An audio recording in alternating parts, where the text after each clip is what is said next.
Hey, Scrap and Fun Kits fans and my Scrap and Ames fans, it's Amy here, and I'm up with it's actually my first design team member post for April for Scrapping Fun Kits. However, this one's going up delayed by about a week and a bit.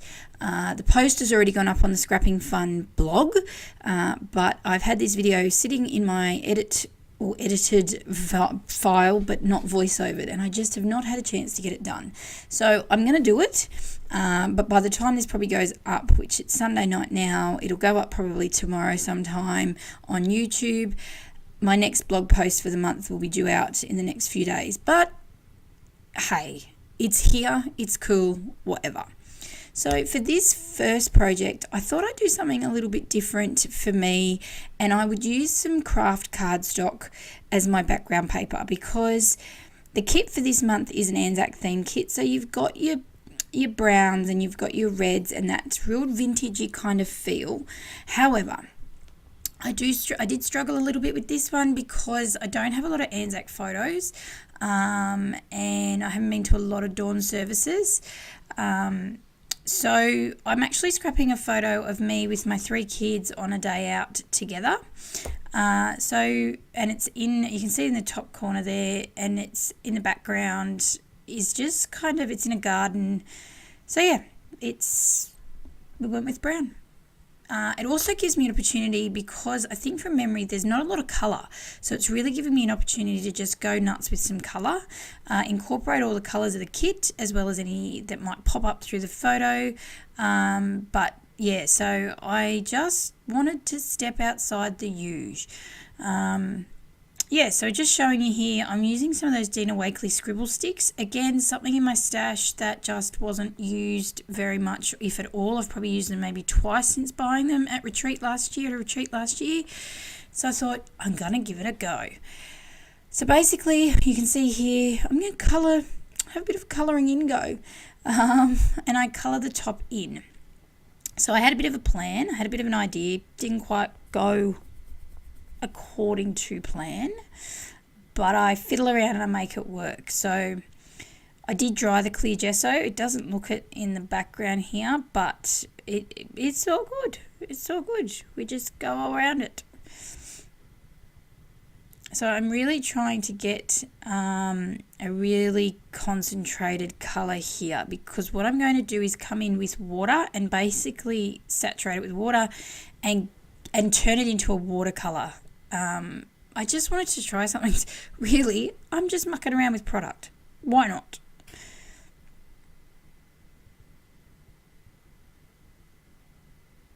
So here we go.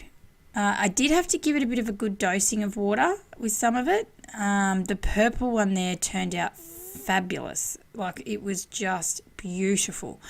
The blue, not so much, I think because the cardstock, but, you know, I'm an experimenter. I'm not a colour person by any means. I'm not great with it. Whatever. It's all good.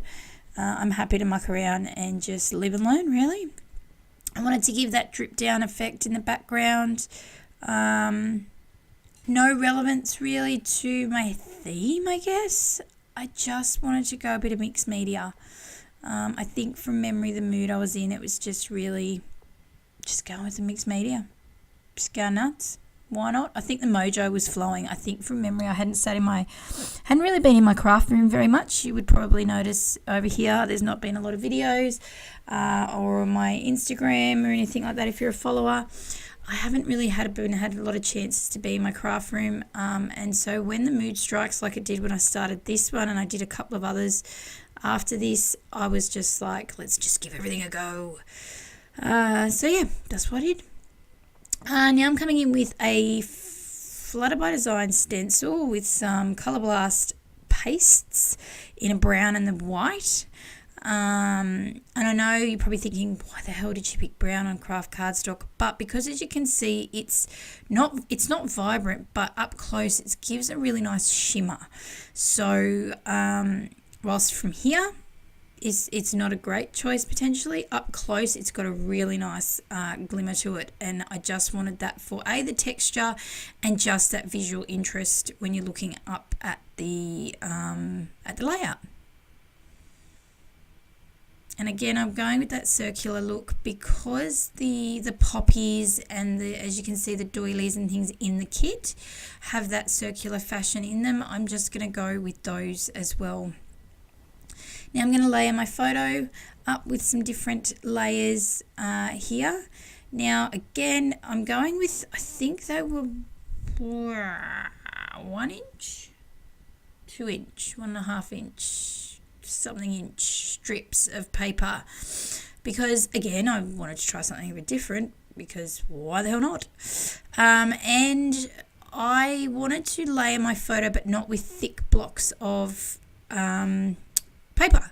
So I'm doing strips of them, as you'll see, and I'm sticking them behind my photo in those strips, which was quite a fiddly task, and it would have been really handy had I had any of my the removable tape runner. Would have been great, because it got a little bit tricky, but I didn't, so we just had to make it work, because at times the tape overlapped, and so therefore there was like this extra strip of tape hanging out, and so the photo then stuck to everything. It was, oh my god, just, yeah, it seemed like a really good idea.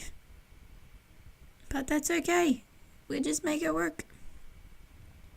So as I said, April's kits for scrapping fun this month was based around Anzac Day, and you would have seen my unboxing at the beginning of the month. So they were really beautiful traditional Anzac things in there, like the poppies and the little sprigs of is it rosemary? No, yep, in there, and the beautiful handmade doilies and things like that, as well as little charms.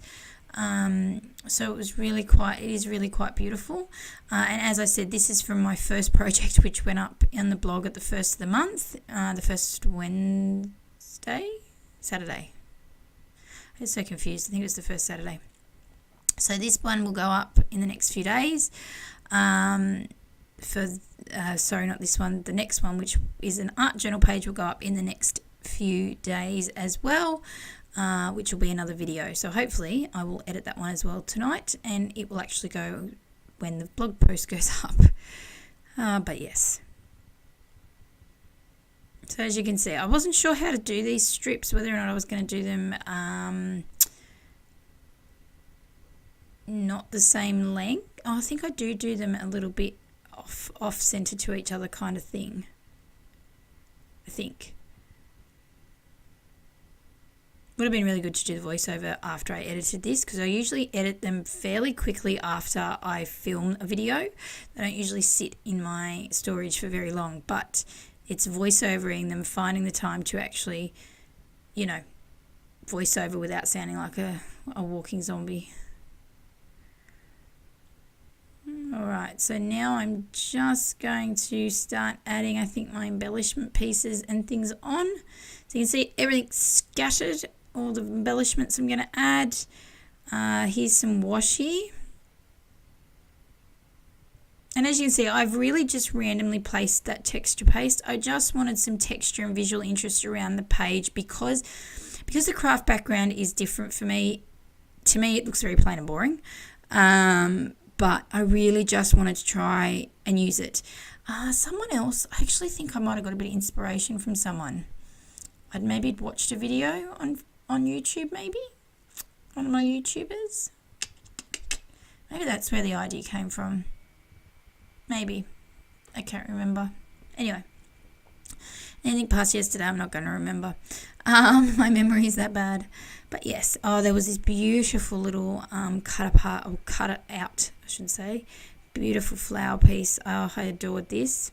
Now, I tried sticking this on, and I think, I had to use my little staple attacher piece thing to get it to stick. It wouldn't stick to the doily. I don't know if that's what you call them. I call them doilies because I just remember growing up, my nana and my old nana, that's what we used to have. They used to put them on the table and put the hot kettles and things like that on them. Does that sound really odd? I'm not that old, I promise. But I just remember going, and that's what we used to, she used to put on the table. But she used to always call it a doily. That's why it was always funny to me when we scrap, we used those paper doilies. So it's really funny. Anyway, sorry, off topic. Yada, yada, yada. So just adding these other pieces here. Now, I did give the texture paste a moment to dry while I fiddled around with the paper layers. I think I may have walked away and come back, but then I just got a bit impatient and I may have blasted a little bit with the heat gun. One thing with Colour Blast texture paste, it seems to take forever to dry, plus it ends up being a bit tacky, which is perfect if you are going to stick things on it. Like I have done. So I used it to my advantage. The only other problem is when you are not using that to your advantage, it can be a bit tacky. So yes, but anyway. So I'm just adding these down. Oh, that's why I haven't added my photo. That's right. I'm working around it because of that reason. I didn't want to put my photo down and then move it. I was a bit like, yeah. So just adding some other pieces from my stash here. I wanted to balance out the strips underneath the photo. I felt that the layers looked a little odd. They looked unfinished. And I didn't want to add any more washi, but I wanted to add some more strips of some kind. So I've just dug into some of my tiny word pieces there. They're actually some Inky Quill printables I have. So just dug into there to see if I could find something that would fit, and some more of the resin pieces from my stash just to balance out from the poppies that are in the kit as well.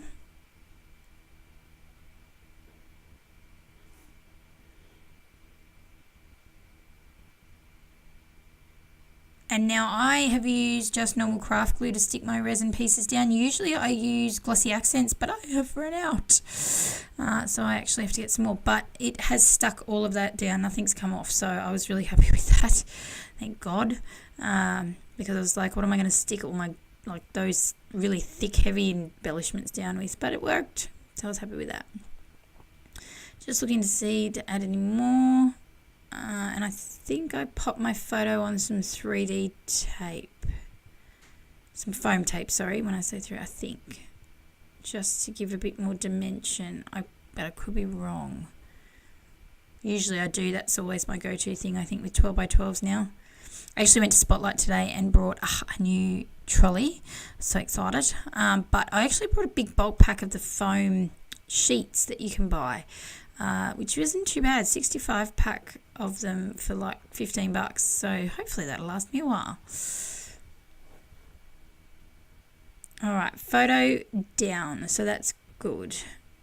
Happy with that, it's working. So see, as you can see, the photo is very, it's a little bit blurry, but it doesn't have lots of standout colours, so I could really mix and match the way I wanted to.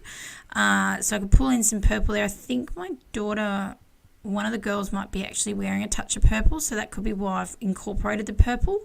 And obviously the reds and blues and things as well, like red from the Anzac Day colours, and blue just because, and blues in the picture as well. So I was able to bring that through. But there you go, that is finished. Oh, and I missed the thickers at the end, just cut off on me. But thanks so much for watching. Head over to the Scrapping Fun blog to see the rest of the details on this post, and I'll see you again in a few days. Bye.